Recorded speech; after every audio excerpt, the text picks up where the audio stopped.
हमारा respiratory system एक बहुत ही कॉम्प्लेक्स सिस्टम है and it is very important for the body as well, लेकिन it is prone to disease and infections. तो इस सेक्शन में हम उन्हीं डिजीज़, उन्हीं डिसऑर्डर्स के बारे में बात करेंगे जो बहुत कॉमन है। रेस्पिरेटरी डिसऑर्डर्स में बेसिकली हमारे पास 3 तरह के डिसऑर्डर्स आते हैं। We have upper respiratory tract infections, we have lower respiratory tract infections and the third one is disorders of lungs. जिस तरह हमने रेस्पिरेटरी सिस्टम को डिफरेंट उसमें डिवाइड किया हुआ था, we had upper respiratory tract and lower respiratory tract, उसी तरह से इन्फेक्शंस को डिवाइड किया हुआ है और लंग्स की अलग है। अब अपर रेस्पिरेटरी ट्रैक इन्फेक्शन में हमारे पास सबसे कॉमन जो है दैट इज साइनसाइटिस।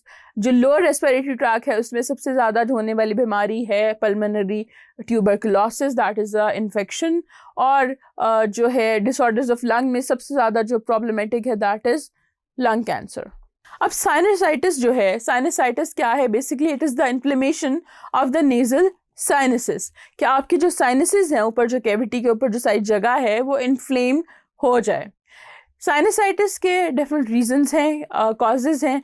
कॉजेज़ क्या है कि बहुत ज़्यादा ठंड हो और बहुत वेट क्लाइमेट हो, उसमें जो है साइनसाइटिस ज़्यादा वो हो जाता है।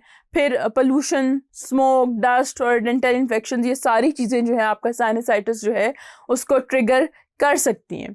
इसके अलावा आपको फील कैसे होता है कि आपको स्टफ़ी नोज़ फील होता है, अपना म्यूकस प्रोडक्शन जो डिस्चार्ज है, नेज़ल डिस्चार्ज है वो म्यूकस लाइक हो जाता है।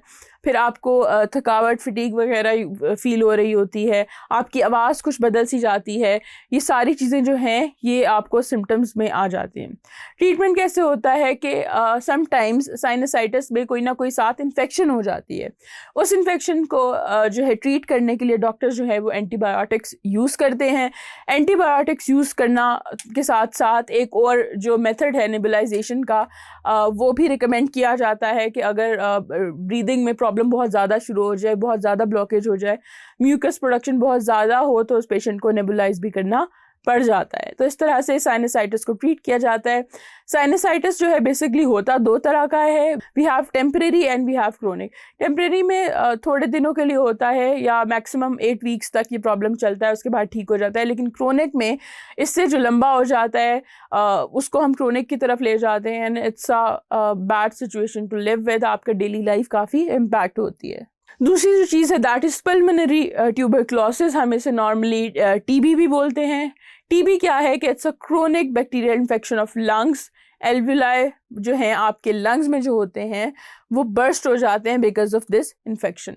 जब वो बर्स्ट होते हैं तो they are replaced by inelastic connective tissues, और वो इनइलास्टिक टिश्यूज़ जो हैं उन्हें हम क्या कहते हैं? ट्यूबरकल्स।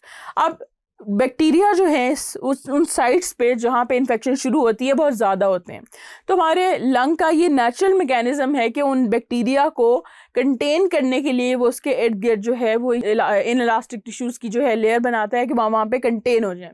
लेकिन ट्यूबरकल्स का ये मसला है कि वो बर्स्ट हो सकते हैं। जब वो बर्स्ट होते हैं तो उनसे और इन्फेक्शन फैलती है। वो जहाँ जहाँ पे बैक्टीरिया जाते हैं लंग्स में, उन साइड्स पे एक नया जो है इन्फेक्शन शुरू हो जाती है।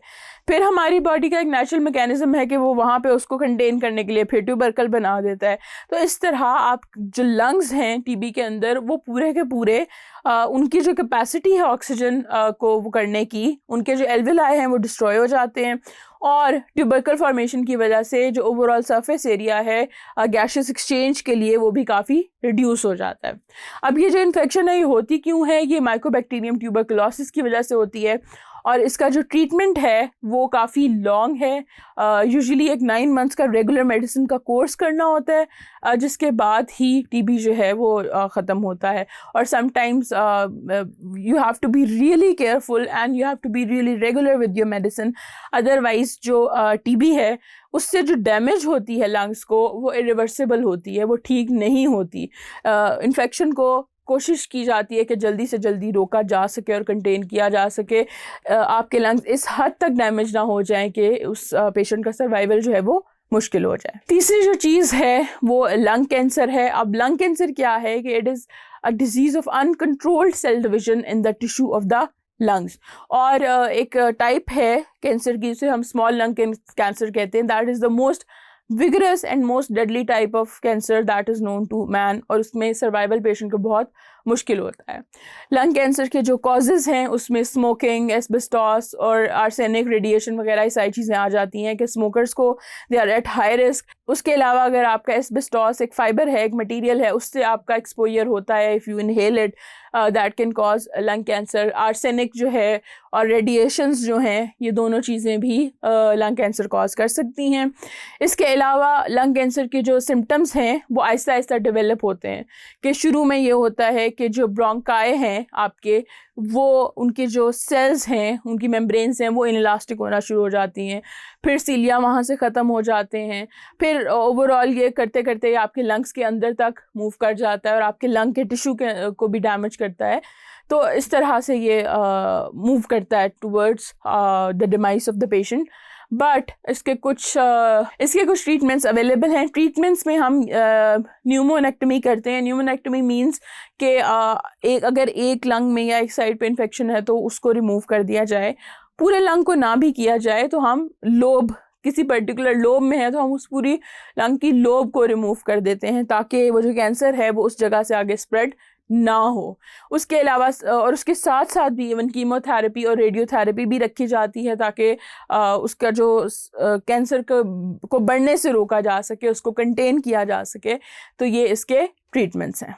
अब जो स्मोकिंग है वो एक बहुत बड़ा एक रीज़न है, एक कॉज है और एक रिस्क फैक्टर है when it comes to patients with cancer, क्योंकि 87% जो लंग कैंसर है वो उन लोगों को होता है who have history of smoking, who were और आर एक्टिव स्मोकर्स।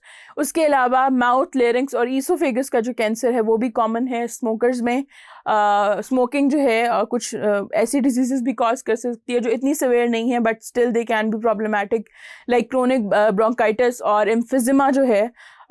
ये दोनों डिजीज़ भी होते हैं। एम्फिजिमा में जो आपके एल्वुलर स्ट्रक्चर्स हैं वो डिस्ट्रॉय हो जाते हैं, उनकी वॉल्स डिसइंटीग्रेट हो जाती हैं और वो बलून लाइक स्ट्रक्चर्स बन जाते हैं। आपका सरफेस एरिया कम हो जाता है लंग्स का, जिसकी वजह से सांस लेने में दुश्वारी पेश आती है।